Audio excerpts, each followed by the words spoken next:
Okay, so I'm Grasswalker. Welcome back to the Throne of Eldraine draft. I drafted this deck quite a few days ago, so I'm pretty sure I remember what it's supposed to be doing, but we'll find out soon enough. First opponent is Kari. We're both silver rank. That's always nice to see.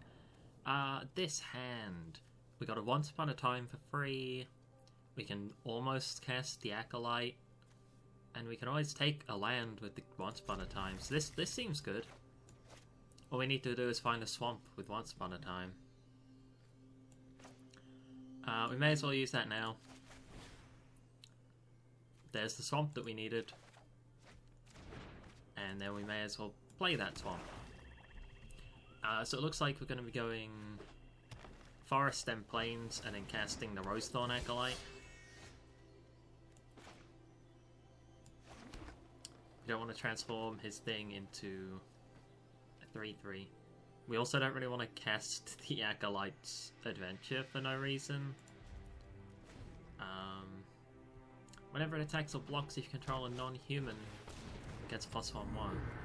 So it's just a 1/1 for now. He's got the Adventure Clover as well. I think the Acolyte is good here. It blocks his tracker, even if it's a 2/2.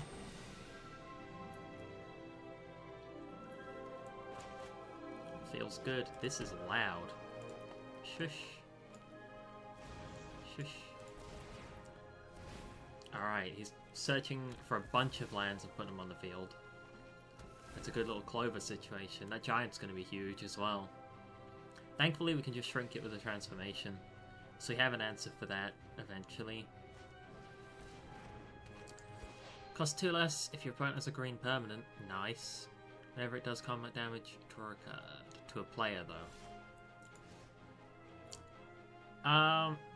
Alright, well, we didn't get a land drop, which is unfortunate. But what we will have is Wicked Wolf that can fight. We can't play the Deathless Light, because we have the Plains. So I don't think we want to transform the adversary. I don't think we want to sack the wolf to kill the adversary. We can pick off that tracker for free, almost.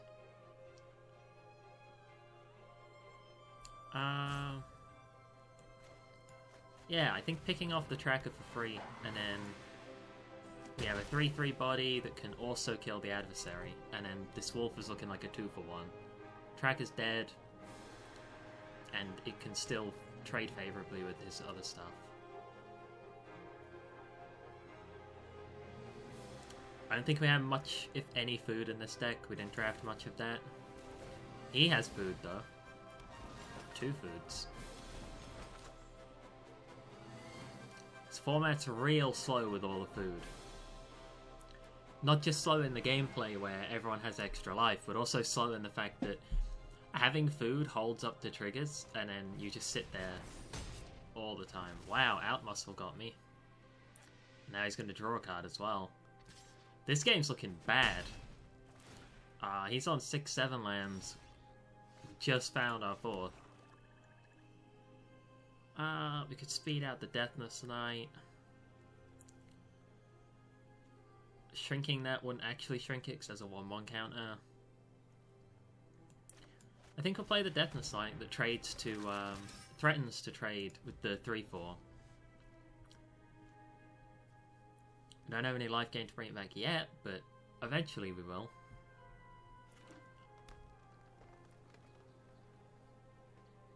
He could cast a big giant here, which we will definitely shrink.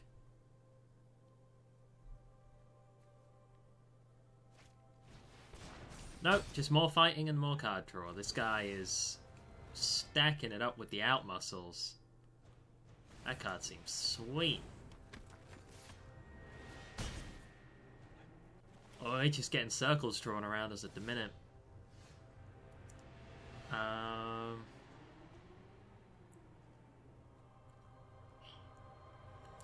I mean, we don't have an answer to this. Double Acolyte's not enough. The Squire +2 isn't enough. We can't stop this giant adversary that keeps beating down on us. Because I can't shrink it with the transformation. Best I can do is... that, or I guess we could play the Squire, but then we're using the Acolyte to play the Squire. We could Forever Young the Wicked Wolf back, but all that answers is the Curious Pair. We're in a bad situation here. We're in a real bad situation. It's got a lot of value on us. And a giant, but we can shrink that. We had answers to that. I mean, there's nothing we can do about him. I'm not trading my only source of mana.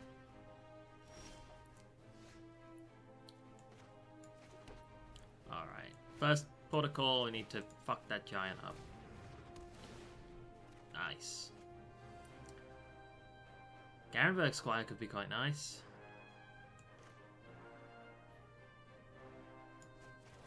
Let's do that and then pass quickly so he doesn't know that we have instant speed Silverfame Squire. And then we can go +2/2, that gets +1/1, it's a 5/5 and it can kill the adversary.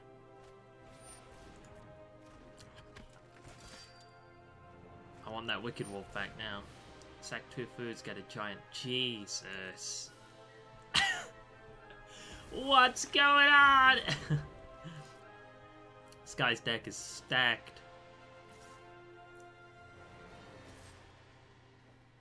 Oh, he's on with the Beanstalk Giant as well.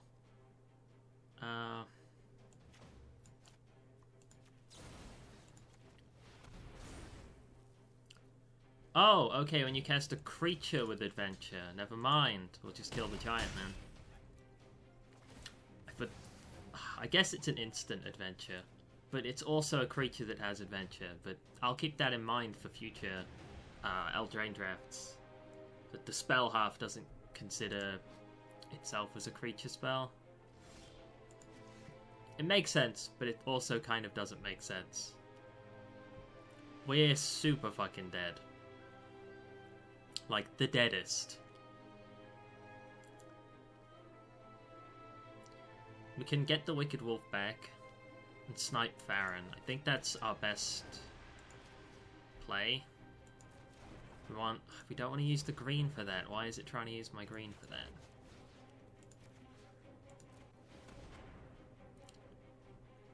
Because it puts the Wicked Wolf on top, then we draw a card, which gives us the Wicked Wolf back. Play Wicked Wolf. Snipe Farron. Because the Farron is super strong. Looks like he has a buff spell though. This is going to be fun. Yeah, he does! Wow. At least that used it now, rather than when he gets double power out of it. But we're done. This game's so over. We'll see what else he has, just out of curiosity. But wow, this mono green deck was a beast. He had another out muscle. Alright, I've seen enough. Nice work, Curry. Let's see if we can't win a couple of games. Normally I hope to at least get one win in a brand new format, but I don't know, Eldraine seems pretty tricky. There's a lot of stuff going on in it, especially if I'm still in silver. You would hope that I get some wins. Alright, Thomas Vzundert. Not sure about that name.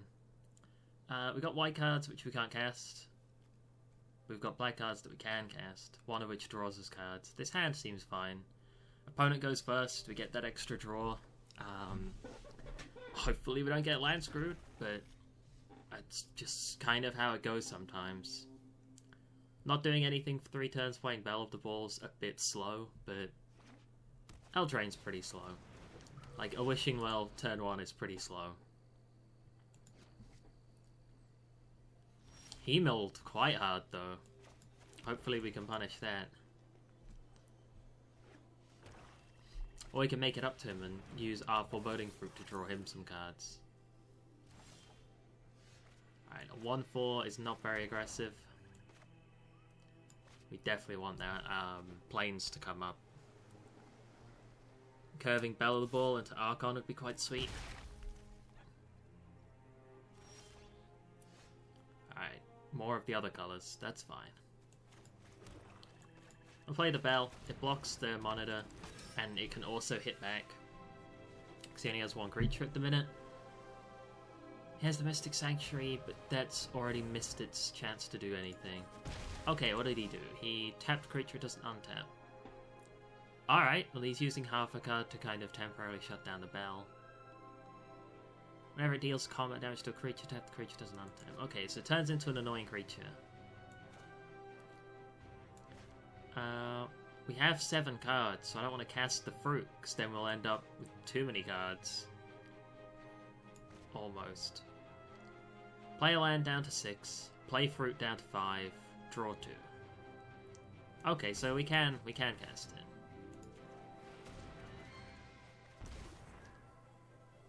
We don't have 3 other forests. Well, we might eventually. Do I hold on to that in case we get that next forest? I think yes. Getting a food token will be quite nice. We've got 5 untapped lands, and what we're looking for is a plains, which we can search for with Once Upon a Time. There it is. Yoink. Alright, what do we want here? We can have the +2 buff. Attacks another another target attacking non-human can't be blocked. Okay, so he makes the other stuff unblockable. But he himself can be blocked. Bouncing one of my permanents doesn't seem that great. Flutterfox seems okay. Gives us some toughness. Give him the bonk. Even though he's been hitting us for like 4 turns without answer. We're at 15, he's at 17 because he's been hitting us for 1.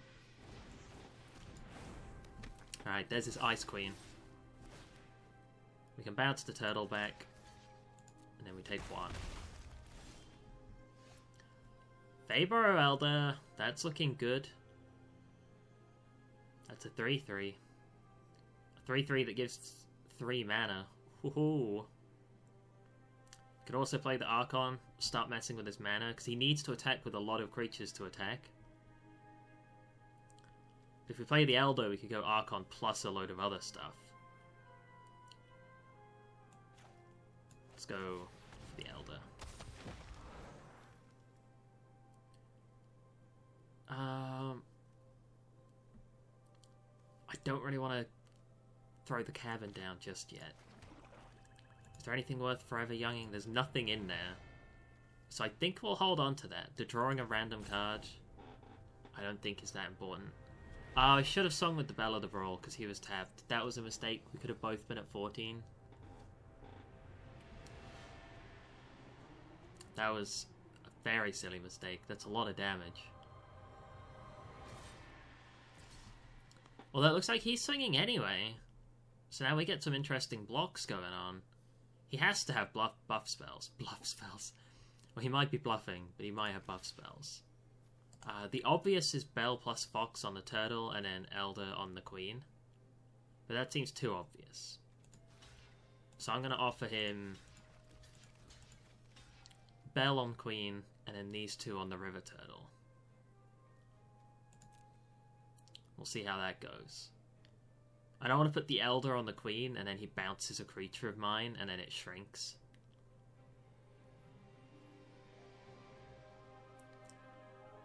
Although I guess if he bounces the Flutterfox, everything trades out. That's fine. He gets good value out of that, though, because the Queen can be used twice. Oh, he doesn't want me getting all the mana. That's adorable. Alright, Archon's going to make his swinging tough. We want that. We could play Bell of the Brawl here. We could hold on to Shepherd of the Flock as protection. We could hold on to the buff. Get some value attacks. Could trade for the monitor, but I don't think that would actually matter.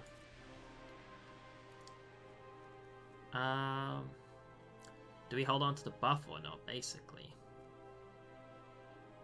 Nah, let's get our stuff back out. Let's get a board going. It's already tough for him to attack. We're not worried about holding on to +2/2.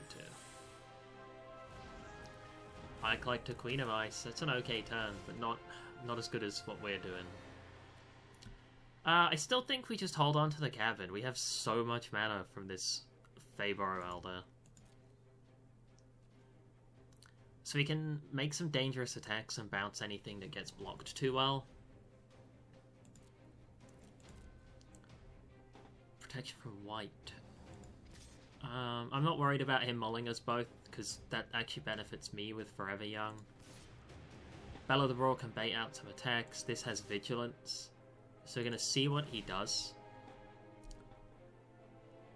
He only has 5 power, so he can only try and kill 2 anyway. And we can bounce 1 and buff the other. So whatever he does, I think we're winning out of this. Like right here, we can buff this +2 and then kill the turtle.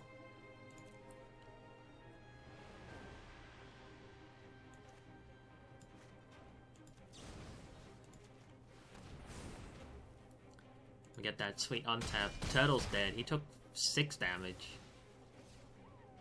Oof. We'll throw down the Squire.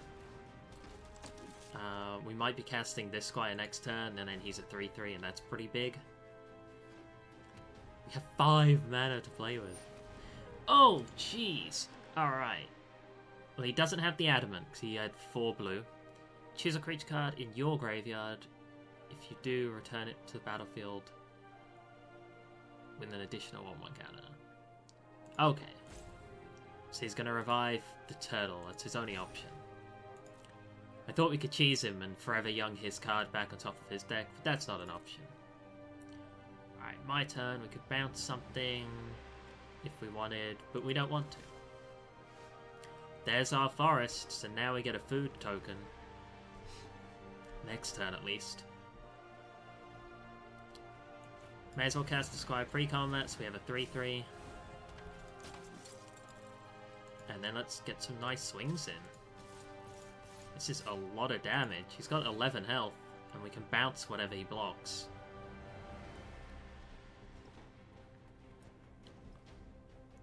He still only has 6 power, so he can only try and kill 2 things. Alright. Put the turtle first. So, we want to bounce the Fabro Elder here. He's taking 6, which is a lot. I don't think we want to save the Flutterfox. Save the Elder, and that took a lot of his blocking attention. We kill a Collector, he kills a Flutterfox, but he takes 6 damage. And then we just play the play the Elder again. We shouldn't have used the white on... Oh, we had to on the Squire. That makes sense.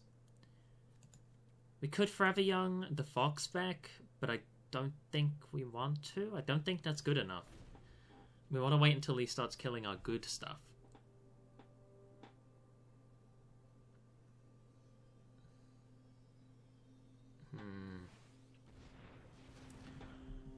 We should see if he has answers. Sacking the Witching Well is a very good sign for us about to win this game. That's 4 mana to not engage with the field whatsoever.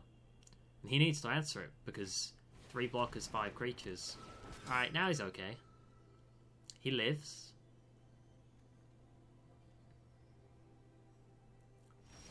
But I don't think he lives very well. This needs 2 blockers, so he might leave this and then block everything else and take 3. But is that favourable? Yeah, it is. It's quite good, actually. We can keep pinging with the Archon, actually. So the Archon's 3 damage. He can't stop that. And then he has 4 blockers to our ground, but Bell requires 2 blockers. So he might just be dead to rights, because he can't block that. That takes 2. If that takes 2, he has 2 blockers left for 3 creatures. He has no mana, so this should be over. This should be over. He doesn't have any mana, and he doesn't have the blockers required. Archon's 3, and then no matter what he does on the ground, he's taking 2 damage. And then he can't block the Bell of the Brawl like that. Because it has Menace. So he's figuring that out now, and he concedes! We've got to win! Alright, nice. Feels good. Climbing up the ranks of Silver Tier 4. That's nice. We got at least one in. Hopefully we can get some more. We'll see. I always aim for 3-3, because that's the point where doing the drafts is just so much better than buying packs. If you get 2, it's about the same as buying packs with the gold. If you get anything more than 3, you're in Value Town. But thank you guys very much for joining me, and I'll see you in the next video. Bye!